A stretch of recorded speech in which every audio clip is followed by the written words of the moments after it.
अच्छी योजना तो महिलाओं को लुभाने के लिए जो है महाविकास आघाड़ी की योजना देखिए, ये तो कठपुतली सरकार है, तो जा रही है। इनकी किसी योजना पे ध्यान मत दीजिए। शिंदे बीजेपी के कठपुतली हैं, वो तो अब वापसी है उनकी, जा रहे हैं वो, उससे क्या फर्क पड़ता है। तो इसलिए अभी जो आगे योजना आ रही है वो है 3,000 रुपए प्रति माह महिलाओं के लिए, 4,000 रुपए नौजवानों को बेरोजगारी भत्ता, 25 लाख रुपए का स्वास्थ्य का बीमा परिवार का, किसानों की कर्ज माफी, महिलाओं के लिए बस की यात्रा फ्री। ये योजना है महाविकास आघाड़ी की। महाराष्ट्र में अगर इंडिया अलायंस की सरकार आती है तो जिस तरीके से महाराष्ट्र का माहौल खराब किया गया था, जिस तरीके से महाराष्ट्र में हिंदू मुस्लिम का दंगा फैलाया गया था, उन लोगों के ऊपर क्या कार्रवाई की जाएगी? देखो, ऐसा है, देश का कोई भी हिस्सा कानून के मुताबिक चलेगा। गुंडागर्दी से किसी को दबा के देश का माहौल खराब करके नहीं चलेगा। तो कानून के मुताबिक कार्रवाई होनी चाहिए, जो लोग इसके लिए दोषी हैं, माहौल बिगाड़ने के लिए, अमन चैन बिगाड़ने के लिए। उत्तर प्रदेश के मुख्यमंत्री भाई आपके काफी करीबी माने जाते हैं। आप मुमरा जब शमीम भाई इस पूरे अभियान में और पहले से भी जितेंद्र अवार्ड जी के चुनाव में इनकी प्रमुख भूमिका रही है। ये पूरी मेहनत और निष्ठा के साथ काम भी करते हैं, वोट भी दिलवाते हैं, चुनाव भी जितवाने में अहम भूमिका निभाते हैं। तो इनको और इनके सभी साथियों को मेरी बहुत बहुत बधाई। उत्तर प्रदेश के मुख्यमंत्री योगी आदित्यनाथ महाराष्ट्र के चुनाव प्रचार में आए हुए लगातार जिस तरीके से विवादित बयान दे रहे, बनाया नहीं बनाया, अस्पताल पे बात करेंगे बताना पड़ेगा, महंगाई पे बात करेंगे बताना पड़ेगा।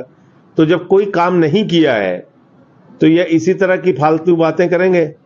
बटोगे कटोगे, मैं तो कह रहा हूं लोगों से कि बटोगे तो जेब कटेगी, बटो नहीं मिल गया। एनसीपी शरद पवार गुट के प्रत्याशी और पूर्व मंत्री जितेंद्र अवार्ड जी, जो इस क्षेत्र के विधायक भी हैं, उनके प्रचार के लिए आया हूं। और जो माहौल इस समय महाराष्ट्र में देखने को मिल रहा है, महाराष्ट्र की जनता ने इस बार संकल्प ले लिया है कि गद्दारों को सबक सिखाना है।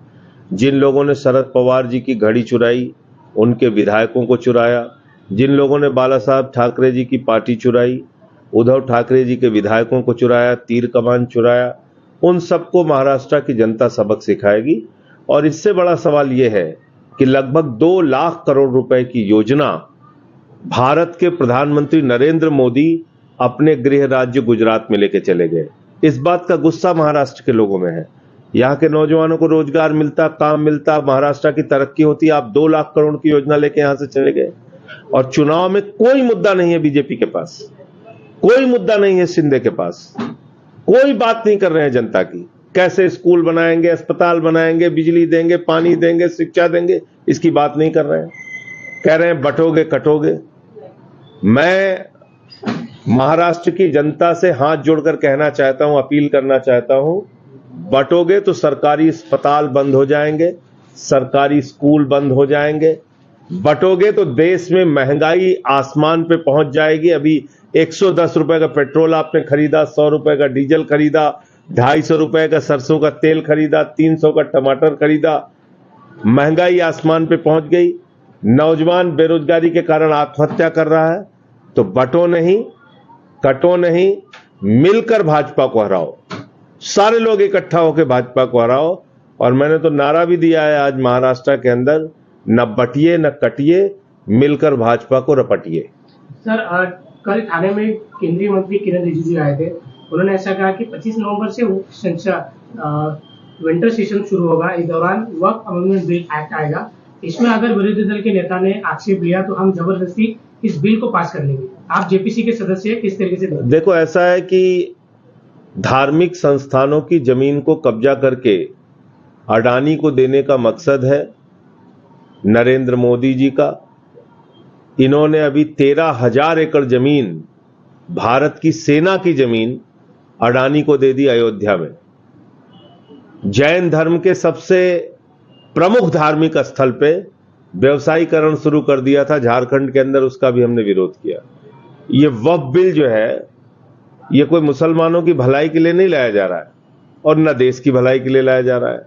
ये देश के अमन चैन को बिगाड़ने के लिए और धार्मिक संस्थानों की जमीनों को कब्जा करने की एक शुरुआत है।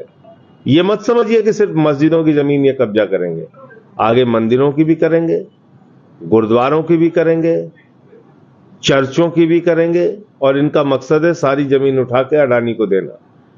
अभी आपने देखा मुंबई के अंदर धारावी में क्या किया इन्होंने, 2,500 करोड़ रुपए का नुकसान सह के भी ये अडानी को प्रोजेक्ट दे रहे हैं धारावी का। तो इसलिए वक्फ बिल का हम लोग विरोध कर रहे हैं और मैं उम्मीद करता हूं कि चंद्रबाबू नायडू जी, नीतीश कुमार और चिराग पासवान, ये तीनों लोग भी इस बिल का विरोध करेंगे, क्योंकि ये इस देश के अमन चैन के खिलाफ बात होगी अगर ये बिल पास होता है। लाडली बहन